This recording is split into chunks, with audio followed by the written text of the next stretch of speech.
आखिर में शब्द संपत्ति पर आधारित में आपको 4 टाइप से लफ्ज लिख कर दिए जाएंगे। 3 गलत होंगे, 1 दुरुस्त होगा, आपको वो पहचानना होगा।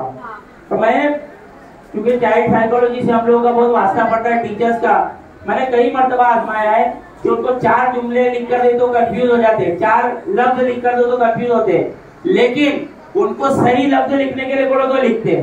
तो मैं क्या करता हूँ, मैं कहता हूँ कि आप पढ़ लो क्या लफ्ज लिखने के लिए आया है और पेपर पलट के रफ काम के लिए एक जगह छोड़ो और वहां पर लिख कर देखो मुख्याध्यापक आप कैसे लिखते हो, और वो मुख्याध्यापक लिखा हुआ ये 4 में कौन सा है, आप आराम से कर लेंगे।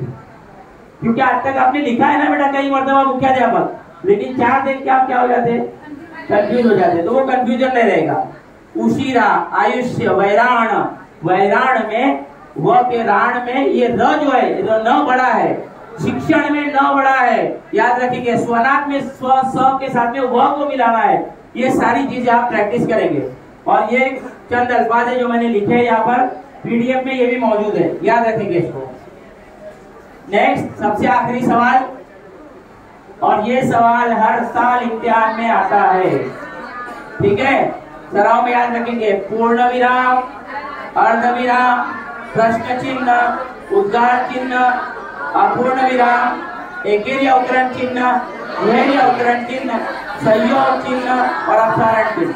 ये 10 याद करके जाओ, ये 10 में से ही आएगा।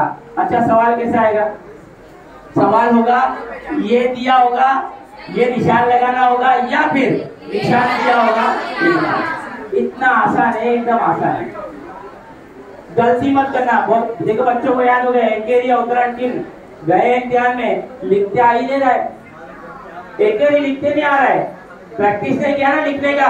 अब लिखने की कोशिश करो, एकेरी अवतरण चिन्ह आएगा तो मैं कैसे लिखूंगा, प्रश्न चिन्ह आएगा, बच्चे को आ रहा है जवाब प्रश्न चिन्ह है वो, लेकिन लिख रहा है गलत, उसको मार्क्स मिलेंगे क्या? कोई आगे बोलेगा तुमको ये बेटा ये सुफियान चल बेटा मेरे को सुना दे क्या चाहिए, प्रश्न चिन्ह आ रहे, तेरे को मैं बोर्ड को बोला कि तेरे को मार्क्स दिलाता हूँ, बोर्ड में लेटर लिखता हूँ कि इसको तो आ रहा था बोलते बोलते आ रहा था, उसमें मार्क्स नहीं है, लिखते आ रहा था क्या। ये एक बड़ा बहस का मजमून है कि भाई लिखने के मार्क्स होंगे या बोलने के मार्क्स होंगे, लेकिन यहाँ पर हमारी मजबूरी ये है कि हमारे को बोलने के मार्क्स 20 ही मिलते ओरल के, उसमें भी आपका जो आप जो बोल रहे हैं वो श्रवण आपका कैसा है, मतलब आपको एक लफ्ज दिया हुआ आपने बराबर लिखा कि नहीं लिखा, ये आपका मतलब सुनने की सलाहियत कैसी है।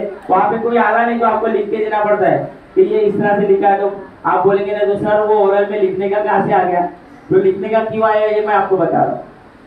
तो हमारी मजबूरी है कि हमारा पूरा सिस्टम जो है ना वो रिटर्न एग्जाम पे, अल्लाह नहीं करे कोई बच्चा बीमार पड़ गया एग्जाम के दिनों में, उसकी लिखने की ताकत कैपेसिटी वैसी नहीं है जैसे आम दिनों में होती है, उसको मार्क्स कम आते, हालांकि वो बच्चा बहुत होशियार था। इसलिए खाने पीने का परहेज करो, खाने पीने में भी ऐसी चीजें खाओ जिनसे पेट खराब ना हो, जिनसे आपकी सेहत और तंदुरुस्ती कायम रहे। चलिए हम लोग आते हैं सवाल नंबर 4 जो कि आखिरी सवाल है हमारा। इसमें 2 टाइप के लेटर है, अनौपचारिक और औपचारिक।